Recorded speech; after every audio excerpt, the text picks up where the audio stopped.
-15, so y'all are good today. Today we march in the remembrance of the 14,000 babies who were murdered last year in this state.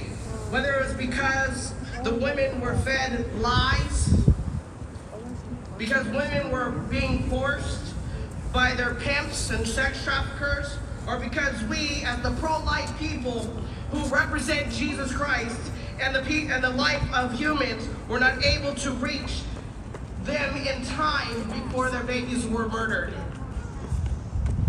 As I was introduced, my name is Jean Marie Davis. I am a survivor of sex trafficking.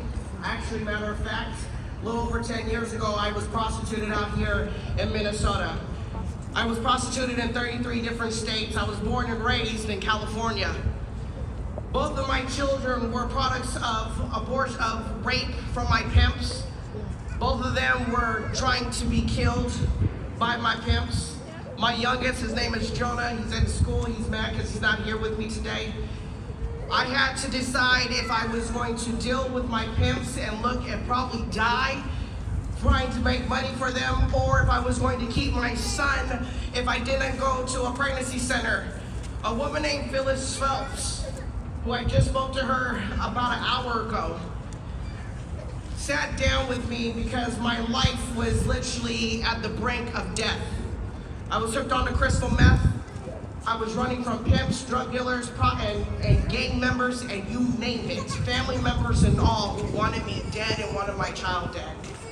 But when I went into a pregnancy center and I told her that I wanted to have an abortion because I did not want my child to go through the same abuse that I went through, whether it was rape, molestation, you name it, I've lived it. She looked at me and she said, "I can't help you, but I know a man named Jesus."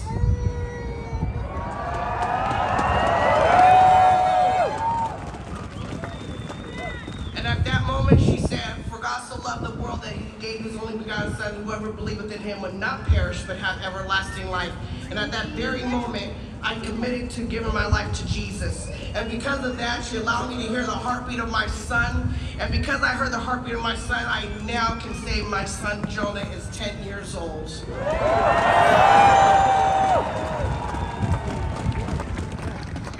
That same woman who opened a home called House of Hope, New Hampshire, she then handed me an application and she said, "Go be a director at a pregnancy center out in Vermont." And I said, okay, because anytime somebody tells you to do something, you just do it, right? And so I said, "I'm not a good director." She said, "Just do the job." And I said, okay. At that point, I came on and as a director at a pregnancy center, and I do the same thing that was done to me at the pregnancy center. I go out and I deal with women who are prostitutes, who are looking to kill their babies because they need to make money because their pimps are out there hounding them. And I tell them there's a better way. His name is Jesus.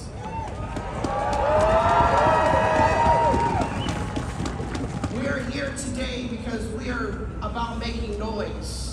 As I've been telling people for the last 2 years, because I myself is in the state right now fighting Vermont, took a fight to the state because I will not allow us to bow down to whatever the government has to say. They will not dictate to us what we will do with our bodies. They will not dictate to us on how we are to be mothers and fathers to our children. We are raising our children, not the government. And so for that, I am telling people to stand up.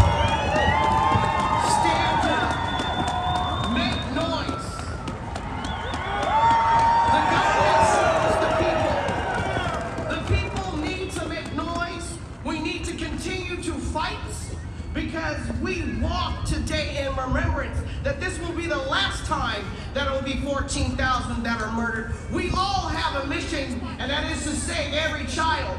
We all need to come together and lock arms. We need to be united. This time, we have decided as a nation to be united, and we put in President Trump.